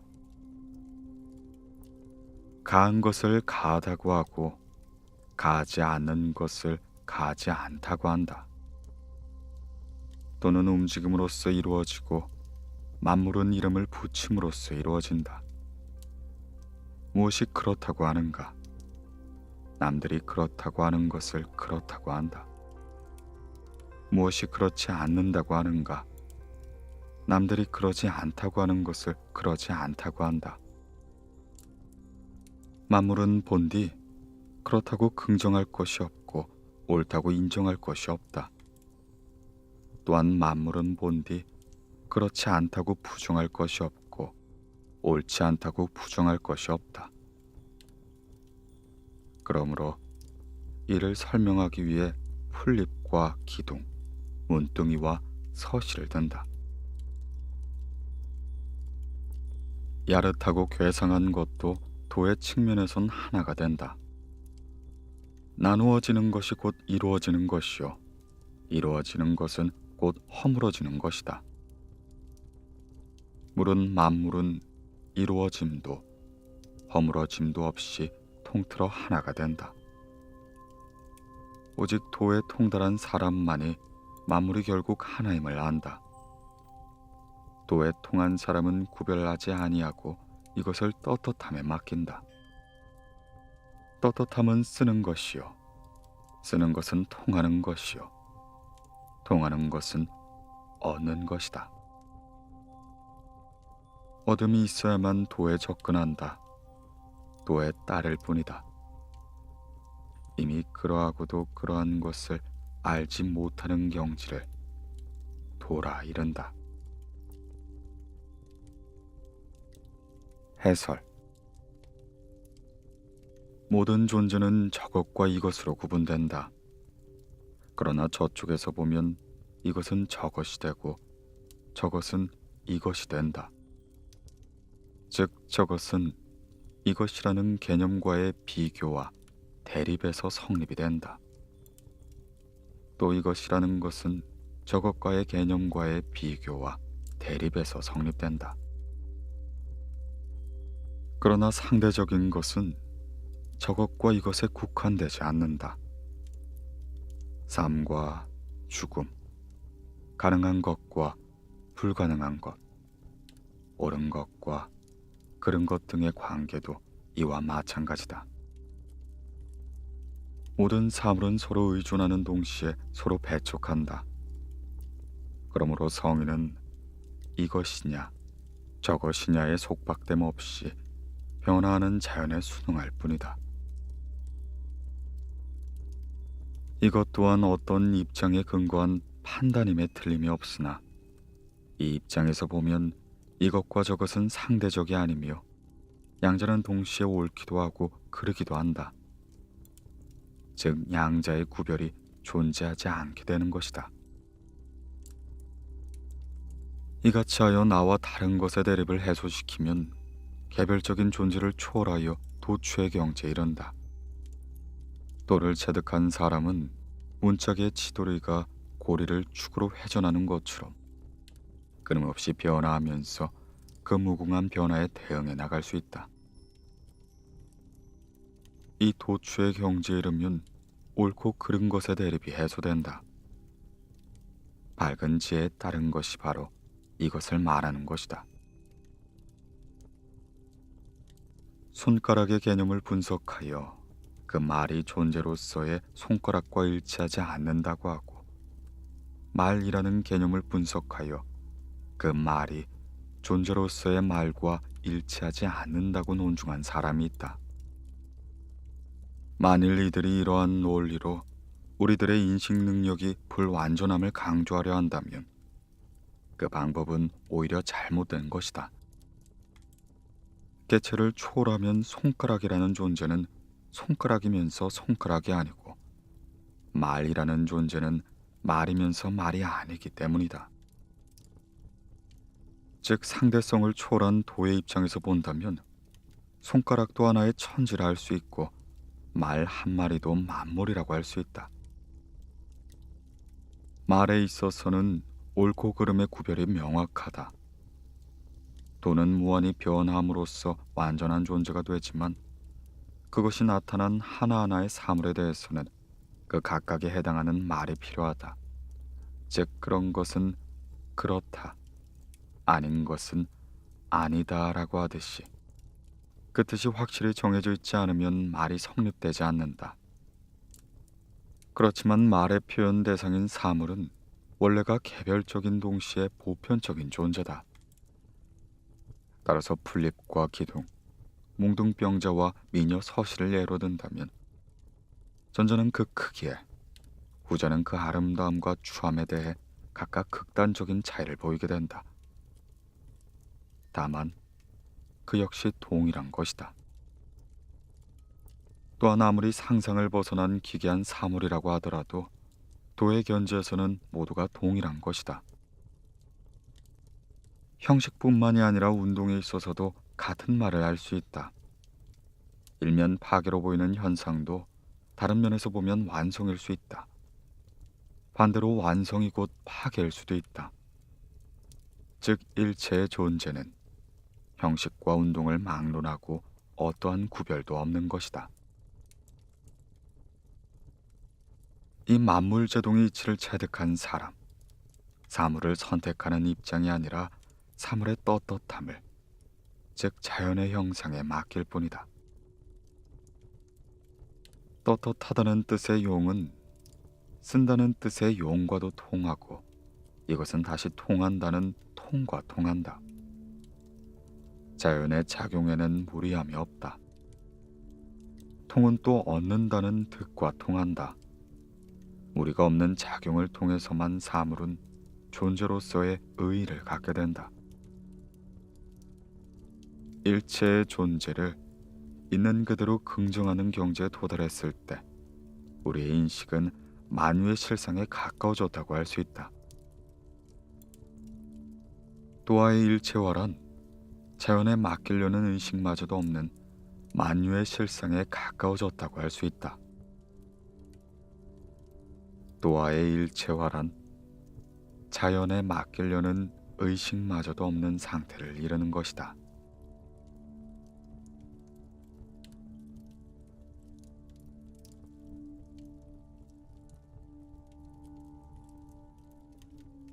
자연에 맡겨라. 마음을 괴롭히면서까지 만물을 하나로 보려고 하나 그것이 같은 것임을 알지 못하는 것을 조삼이라 한다. 이는 무엇을 이르는 말인가? 저공이 원숭이에게 도토리를 주면서 말하기를 아침에 셋을 주고 저녁에 넷을 주겠다고 했더니 원숭이들이 성을 냈다. 그러면 아침에 넷을 주고 저녁엔 셋을 주겠다고 하자 모든 원숭이들이 기뻐했다. 이름과 실상이 변하지 않았는데 기뻐하기도 하고 성을 내기도 한다. 이는 시비에 구애되어 있기 때문이다. 이 때문에 성인은 시비를 조화시켜 청균에게 맡긴다. 이것을 양행이라고 한다. 옛 사람 중 지식이 최고의 경지에 이른 사람이 있었다. 어디까지 이르렀던가? 처음부터 만물은 존재하지 않는다고 말한 사람이었다. 이 경지는 완전 무결하여 더 이상 첨가할 것이 없다. 다음 사람은 만물이 존재하기는 하나 그 사이에 아무런 구별이 없다고 말했다. 또 다음 사람은 만물 사이의 구별은 인정했으나 옳고 그름의 구별은 없다고 했다. 옳고 그른 것이 구별이 생기면 도는 손상되고 도가 손상된 곳에 집착이 생기게 된다. 그러나 여기서 손상되고 생기게 된다 했지만 과연 이루어짐과 허물어짐이 있겠는가? 아니면 이루어짐과 허물어짐이 없겠는가? 이루어짐과 허물어짐의 예는 소문이 검은고를 탔기 때문이고 또한 이루어짐과 허물어짐이 없는 예는 소문이 검은고를 타지 않았기 때문이다.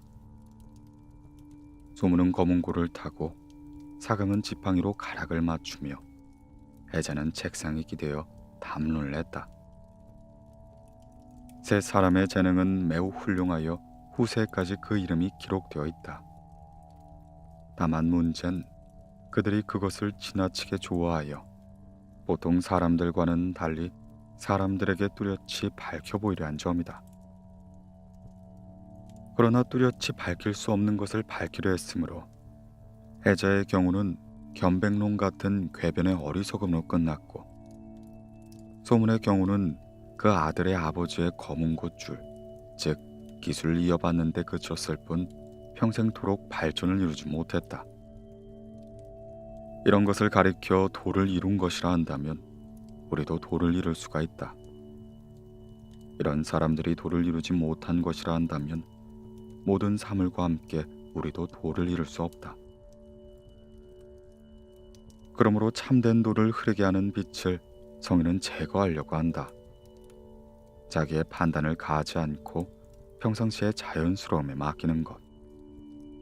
이것이 곧 밝은 지에 따른 것이다. 지금 내가 말한 것이 세상 사람들의 판단과 같은 것인지 아니면 같지 않은 것인지 알 수 없다. 같든 같지 않든 간에 서로 판단하는 것이니 세상 사람들의 판단과 다를 것이 없다. 그렇지만 일단 이야기는 해보자. 처음 있으면 처음 이전의 시기가 있고 또한 처음 이전의 시기, 이전의 시기가 있기 마련이다. 유가 있으면 그 이전엔 무가 있다. 무 이전엔 무가 없었던 상태가 있고 또한 무가 없었던 상태 이전의 상태가 있게 된다. 유무가 호련히 나타나나 어느 것이 있는 것이고 어느 것이 없는 것인지 알 수 없는 것은 이미 말한 대로이다. 그러나 내가 말한 사실도 말할 수 있는 것인지 아니면 말할 수 없는 것인지 또한 알 수가 없다. 돌을 비춰보면 가을철에 가늘어진 짐승의 털끝보다 큰 것이 천하에 없다. 태산도 그보다는 작다. 태어나자마자 죽은 어린아이보다 더 오래 사는 것이 없고 세상 사람들이 장수했다고 생각하는 평조도 그보다 명이 짧다. 상대에 얽매이지 않은 이런 입장에서 보면 천지의 유구함이 나와 함께 살아있고 만물의 다양함도 나와 함께 하나가 된다. 이미 하나라고 하였으니 또 달리 말이 있을 수가 있겠는가? 그러나 이미 하나가 되었다고 한 이상 말이 없다고 해서 되겠는가? 하나가 하나라는 말과 합쳐져 둘이 되고 둘이 처음에 하나와 합쳐서 셋이 된다. 이렇게 수가 늘어가면 수에 능한 사람도 헤아리지 못할 터인데 하물며 보통 사람은 어떻겠는가? 무에서 유로 넘어가는 동안 셋이 되었으니 유에서 유로 향할 땐 얼마나 혼돈에 빠지겠는가? 차별의 세계로 향하지 말고 도에 의지해야 한다. 무릇 도에는 처음부터 한계가 없고 말에는 애초에 일정한 의미 내용이 없다. 말로써 도를 표현하려고 하면 구별이 생기게 된다. 그 구별에 대해 말해보자. 사물에 좌와 우가 있고 말에는 대강과 상세가 있으며 생각엔 분석과 유별이 있고 다툼엔 앞다툼과 맞다툼이 있다. 이것을 8가지 덕이라고 한다. 그래서 성인은 천지 밖에 대해서는 그 존재를 부인하지 않지만 대강을 말하지도 않는다. 또한 천지 안에서는 현상을 논하기는 해도 밝히려 하지 않는다. 춘추는 천하를 다스린 선왕의 뜻을 기록했기 때문에 성인이 자세히 따져 논의는 하되 옳다 나쁘다 하고 분별을 세우지는 않는다. 그러므로 분석하는 데에는 분석하지 못함이 있고 구별하는 데는 구별하지 못함이 있다. 성인은 도를 그대로 자기 가슴 속에 품어버리지만 일반 사람은 도의 구별을 둔 채 남에게 내보인다. 무릇 큰 도는 이름을 붙일 수 없다. 잠든 변론은 말로 하지 못한다. 진실로 얻은 것은 사소하게 얻을지 않고 지극한 겸손은 하찮은 일에 겸손을 보이지 않고 큰 용기는 남을 해치지 않는다. 도가 드러나면 도라 할 수 없고 말로 따지면 진실에 미치지 못한다. 얻은 것도 일정하면 인을 잃을 수 없고 겸손도 지나치면 위선이 되며 남을 해치는 용기는 무너지게 된다. 위에 5가지는 둥근 것이지만 지나치면 모에 가까워진다. 그러므로 알면 그 한계를 알아 거기에서 그쳐야만 지극한 것이다. 누가 말하지 않은 변론과 도가 아닌 도를 알겠는가? 만일 능히 이를 아는 사람이 있다면 이러한 경지를 천부에 비할 수 있다. 퍼부어도 넘치지 않고 떠내도 마르지 않는다. 그러나 그 유래를 알지 못하니 이것을 보강이라고 한다. 해설. 그러나 우리는 이 도리를 깨닫지 못한 채 자기의 선택만 고집하며 마음을 괴롭히고 있을 뿐이다. 조삼모사라는 말이 있다. 원숭이를 키우는 저공이 하루는 원숭이들에게 이렇게 말했다. 앞으로는 아침에 3공기, 저녁엔 4공기씩 주기로 하겠다. 그 말에 원숭이들은 일제히 성을 냈다. 그래서 저공은 그럼 아침엔 4공기, 저녁에 3공기를 주겠다. 라고 말하자 원숭이들은 금방 화가 풀어졌다고 한다. 사실은 아무런 차이도 없는데 어떤 때는 기뻐하고 어떤 때는 성을 내는 건 무엇 때문인가? 역시 자기가 옳다고 하는 생각에 묶여있기 때문이 아닌가? 그러므로 성인은 옳고 그른 것에 구별을 세우지 않고 일체를 자연의 조화, 즉 천균에 맡긴다. 이것을 양행이라고 한다. 옛날에 최고의 지혜를 지녔던 사람들이 있었다. 그들은 자연 그대로의 존재였고 그들의 의식은 주객이 아직 나눠지지 않는 이른바 혼돈의 상태였다. 이 혼돈의 상태여야말로 가장 바람직한 것이다.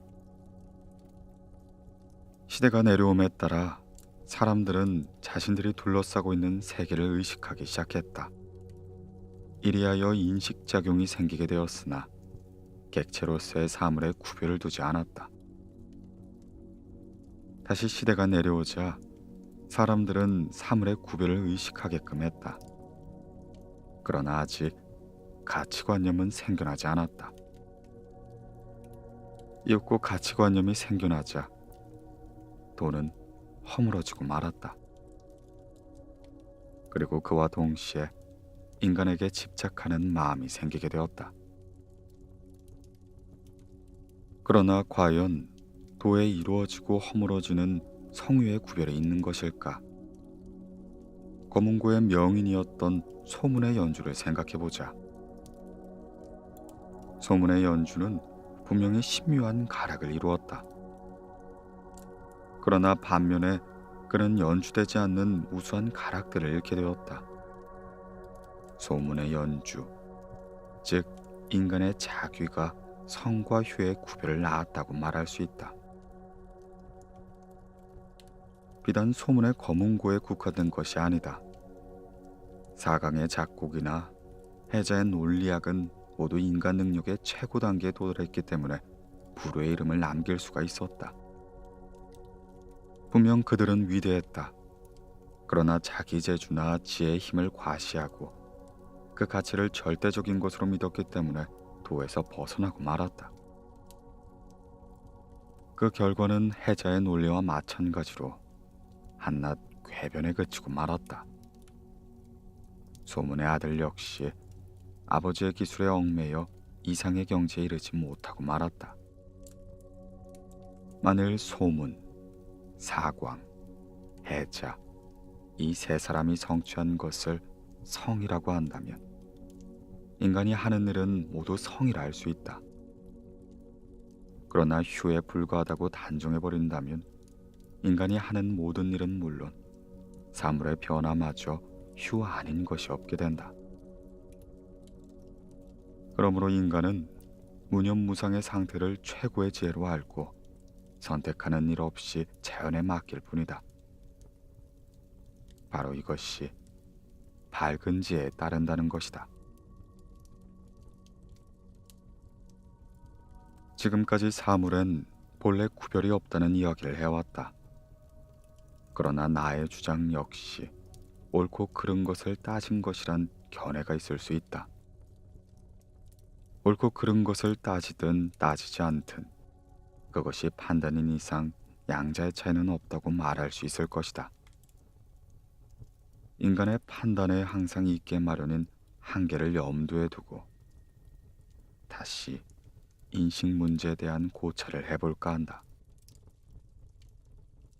인간의 사물에 대한 인식은 운동, 시간과 형식, 공간의 두 범주로 크게 구별된다.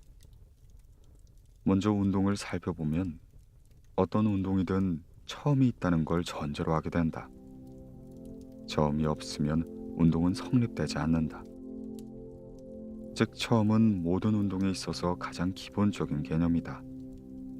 그런데 처음이 전제되고 일단 처음이 있다라는 판단이 내려지게 되면 이에 대해 아직 처음이 없었던 때라는 부정 판단이 성립된다. 이러한 부정 판단이 성립되면 다시 계속해서 처음이 없었던 때도 없었던 때라는 이중 부정 판단이 성립된다. 다음 형식을 살펴보자. 어떤 형식에는 반드시 존재한다는 전제가 된다. 존재하지 않으면 형식은 성립되지 않는다. 존재한다는 것은 모든 형식에 있어서 가장 기본적인 개념이 된다. 그런데 존재한다는 것이 전제되고 일단 존재한다는 판단이 내려지면 이것에 대해 아직 존재하지 않았을 때라는 부정 판단이 성립된다. 다시 계속해서 아직 존재하지 않았을 때도 없었던 상태 라는 이중 부정 판단과 아직 존재하지 않았을 때도 없었던 상태마저 없었을 때 라는 삼중 부정 판단이 성립된다. 이와 같이 모든 사물이 일단 의식의 영역 속에서 판단을 형성하면 즉시 그것에 대한 부정 판단이 성립된다. 그리고 부정은 다시 부정의 부정을 끌어내고 다시 또 부정의 부정이 이끌려온다. 이렇게 부정의 무한한 연쇄 반응은 끝이 없다. 나는 지금까지 나 나름대로의 판단을 말해왔다. 그러나 판단 역시 긍정할 수도 부정할 수도 있는 것이다. 일체의 모순과 대립을 초월한 도의 세계에서는 근것을 대표하는 태산도 짐승의 잔털보다 작으며 800년을 살았다는 팽조도 어머니 뱃속에 나오자마자 죽어버린 갓난아기보다 명이 짧다. 천지와 나는 한 몸이요 만물과 나는 하나인 것이다. 이 하나, 즉 주체와 객체가 하나로 되는 주객일체의 세계에서는 개념이 개입할 여지가 없는 것처럼 보인다. 그러나 이것을 하나라고 판단한다면 벌써 거기에 하나라는 개념이 생겨난 것이라 알 수 있다. 거기에 하나의 세계와 하나라는 개념에서 둘이라는 개념이 생기고 그 둘이라는 개념과 하나의 개념으로부터 셋이라는 개념이 생겨난다. 이렇게 수 개념이 끝없이 늘어나게 되면 아무리 계산이 뛰어난 사람이라도 밝혀낼 도리가 없다. 무에서 유를 향해 내딛는 그 순간 벌써 셋이라는 개념이 만들어진다. 그래서 유에서 유를 향해 나아가는 경우 어떻게 분화되어 갈 것인지 쉽사리 짐작할 수 있을 것이다. 따라서 차별과 혼돈의 세계를 지향하지 말고 자연의 본 모습인 도를 따라가야 할 것이다. 도는 본디 무한한 것이기에 말에 의한 구분도 일시적인 것에 불과하다. 그러나 말을 적대시하기 때문에 사물을 구분하는 관념이 생긴다. 그 부분에 대한 관념을 검토하려 한다. 먼저 사물은 비교 대립시키기 때문에 오른쪽과 왼쪽 따위의 상대적인 구분이 생긴다. 이 구분을 바탕으로 질서가 세워지고 이 질서는 필연적으로 인간 사회의 선택과 경쟁을 불러왔다. 인간이 사고를 통해서 얻은 수학은 이러한 것들이다. 그렇기 때문에 성인은 천지밖의 현상은 내버려 둔 채 논하려 하지 않으며 전지 안의 현상은 논하기는 하나 세세히 캐고들지 않는다. 옛날 선왕들의 사적을 기록한 춘추에 대해서도 사실은 자세히 따지기는 하나 시비는 가리려 들지 않았다. 결국 구분하지 않는 것이 참으로 구분하는 것이며 가치를 부여하지 않는 것이 참으로 가치를 부여하는 것이다. 구분을 두지 않고 가치를 부여하지 않는다는 것은 무슨 뜻일까? 일체를 있는 그대로 받아들이는 성인의 태도를 말하는 것이다. 이와는 달리 일반 사람들은 말을 절대적인 것으로 보고 서로 시비를 가린다. 이처럼 말을 절대시하는 것은 도를 이해하지 못하기 때문이다. 큰 도는 이름을 붙일 수 없고 위대한 변론은 말로서 표현하지 못한다. 근위는 사소하게 어질지 않으며 진정한 겸손은 작은 일에 겸손을 드러내지 않는다. 그리고 진정한 용기는 남을 해치지 않는다. 또는 그것이 드러나면 이미 도라할 수 없다. 말을 변론하면 사물의 실상에서 멀어진다. 이는 특정한 대상에 고정되면 인이 될 수 없으며 겸손이 지나치면 거짓이 된다. 또한 용기를 믿고 남을 해치려 하면 용기라 부를 수 없다. 위에 말한 5가지 예에서도 알 수 있듯이 본래 둥근 것은 더욱 둥글게 하려는 것이 인간의 지혜이고 노력이다. 그러나 둥근 것을 더욱 둥글게 하려는 노력은 결국 둥근 것을 모나게 만들고 만다. 즉 인간의 지식은 삶의 한계에 깨닫는 것이다. 그러나 누가 표현하지도 않는 변설과 도가 아닌 도를 알 수 있겠는가? 만일 이것을 체득한 사람이 있다면 그 경지는 한없는 천부에 비할 수 있다. 모든 것을 받아들여도 넘치지 않고 아무리 내어주어도 마르지 않으나 왜 그런가를 의식하지 않는다. 이것이 밝음을 의식하지 않는 밝음, 즉 도광인 것이다.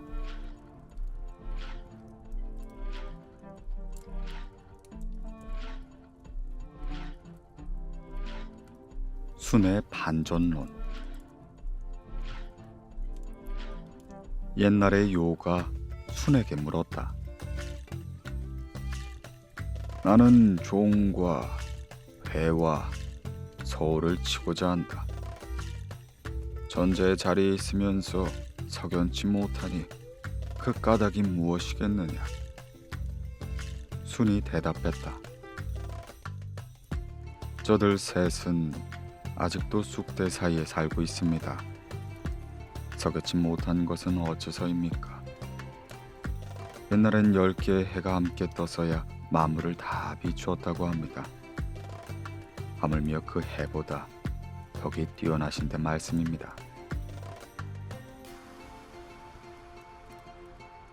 해설. 언젠가 요임금이 순에게 상의했다. 나는 종, 회, 서우의 세 나라를 치고 싶다. 어쩐지 즉위한 뒤로는 이 세 나라가 마음에 걸려 견딜 수가 없다.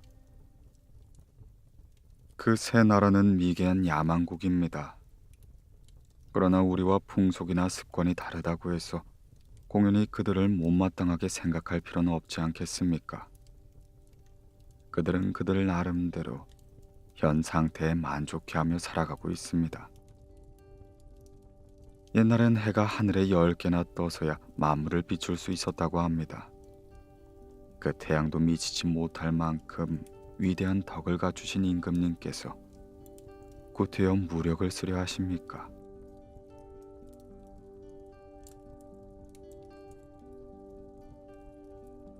아는 것과 모르는 것. 설결이 왕에게 물었다. 선생님은 만물이 똑같이 옳다는 걸 아십니까? 내가 어떻게 그것을 알겠느냐? 선생님은 자신이 모른다는 걸 알고 계십니까? 내가 어떻게 그것을 알겠느냐? 그러면 만물을 알 수 없다는 말씀입니까? 왕해가 대답했다. 내가 어떻게 그것을 알겠느냐? 그러나 시험 삼아 말해보겠다. 내가 안다고 하는 것이 사실은 모르는 것이 아니겠느냐? 또한 내가 모른다고 하는 것이 사실은 아는 것이 아니겠느냐? 시험 삼아 또 내게 묻겠다. 사람은 습한 곳에 자면 허리가 병들어 한쪽을 못 쓰게 되지만 미꾸라지도 그렇더냐? 사람이 나무에 올라가면 무서움에 떨고 두려워하지만 원숭이도 그렇더냐? 이 셋 중에 어느 것이 올바른 거처임을 알겠느냐? 사람은 물고기를 먹고 사슴은 풀을 뜯으며 지네는 뱀을 달라고 하고 올빼미와 까마귀는 쥐를 즐긴다. 넷 중에서 어느 것이 올바른 맛인지 알겠느냐? 원숭이는 편지를 암컷으로 삼고 고라니는 사슴과 사귀며 미꾸라지는 물고기와 논다. 사람들은 모장과 여의를 아름답다고 한다. 그러나 물고기가 보면 넷 중에 어느 것이 세상의 가장 올바른 아름다움이겠느냐? 내가 보기엔 이니의 발단이나 시비의 불분명함이 어수선하게 한데 섞여 있어서 어지럽다. 내가 어떻게 그것을 가릴 수 있겠는가? 성결이 물었다. 선생님은 이해를 가릴 수 없다고 하시는데 그렇다면 지인은 원래 이해도 모르는 것입니까? 왕해가 대답했다. 지인은 신이다. 큰 계곡이 불타도 그를 뜨겁게 하지 못하고 하수와 한수가 얼어도 그를 차갑게 하지 못한다. 격렬한 우레가 산을 허물고 바람이 바다를 뒤흔들어도 그를 놀라게 하지 못한다. 지인은 구름을 타고 해와 달을 몰아 천지 밖에 논인다.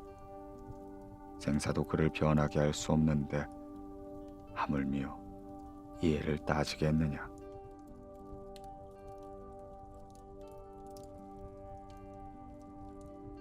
해설. 설결이 물었다. 선생님은 만물이 모두 한결같이 옳다고 생각하십니까? 뭐라고 말할 수가 없다. 그러시면 적어도 뭐라고 말을 해야 좋을지 모른다는 것만은 알고 계시는군요. 그것도 모르지. 그러면 일체를 알 수 없는 것이라고 판단하고 계십니까? 그것도 모른다. 그런데 너는 지나치게 판단에 집착해 있는 모양이니 말로 설명하긴 어렵지만 그런대로 말을 해보겠다. 대체로 인간의 판단은 상대적인 것이다. 우리가 알고 있다고 여기는 것이 실제로는 알지 못하는 것일지도 모르며 모른다고 단정하는 것이 실은 알고 있는 것일지도 모른다. 시험삼아 내게 물어보겠다. 사람은 축축한 곳에서 자면 허리를 알아 반신불구가 되고 말지만 미꾸라지는 어떻더냐? 또 사람은 높은 나무에 올라가면 무서워서 덜덜 떨지만은 원숭이는 어떻더냐? 이 셋의 거처에 대해 어느 것이 올바른 거처라고 말할 수 있겠느냐? 먹는 것도 마찬가지다. 인간은 소나 돼지의 고기를 맛있게 먹지만 사슴은 들판의 풀을 좋아한다. 지네는 뱀을 진미로 알고 있지만 올빼미와 까마귀는 쥐를 즐겨 먹는다. 그러나 이 넷의 맛에 대해서는 어느 것이 올바른 맛이라 할 수 있겠느냐? 또 있다. 원숭이는 편절하는 손이 긴 원숭이를 암컷으로 하고 고라니는 사슴과 사귀며 미꾸라지는 물고기들과 어울려 논다. 모장과 여의가 사람의 눈에는 절세 미인으로 보이지만은 물고기들은 이들을 보면 무서워서 물속 깊숙이 숨어버린다. 새는 놀라 하늘 높이 날아가며 사슴은 허둥지둥 달아나고 말 것이다. 아우니 이 넷의 아름다움에 대해서 어느 것이 올바른 아름다움이라 할 수 있겠느냐?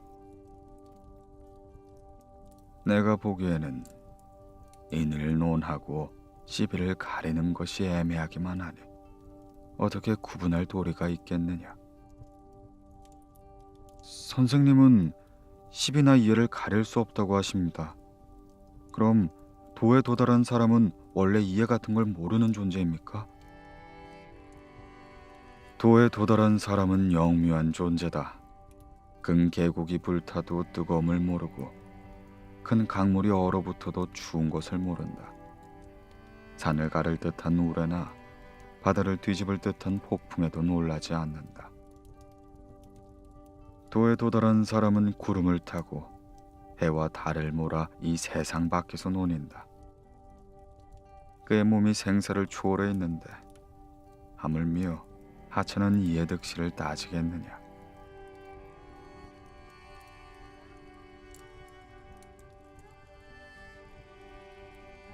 망량과 경. 망량이 경에게 말했다. 당신은 가다가도 곧 멈추고 앉아있다가는 곧 일어서는구만. 어째서 그렇게 지조가 없어? 경이 대답했다. 내가 무엇에 의지하기 때문에 그렇게 되겠소? 또한 내가 의지하고 있는 것은 무엇에 의지하여 그렇게 움직이겠소? 내가 의지하고 있는 것은 뱀의 배비늘이나 애미의 날개 정도에 불과한데 어떻게 그렇고 그렇지 않은 까닭을 알겠소?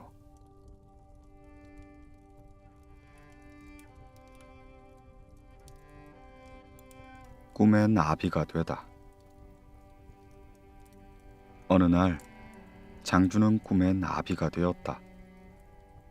훨훨 춤추는 한 마리의 나비였다. 즐겁고 마음이 흡족해 자기가 장주임을 알지 못했다. 갑자기 잠을 깨어보니 자기는 틀림없는 장주였다. 장주가 꿈의 나비가 된 것인지 나비가 꿈의 장주가 된 것인지 알 수가 없었다. 장주와 나비는 명백한 구분이 있다. 이것을 만물의 변형이라고 한다.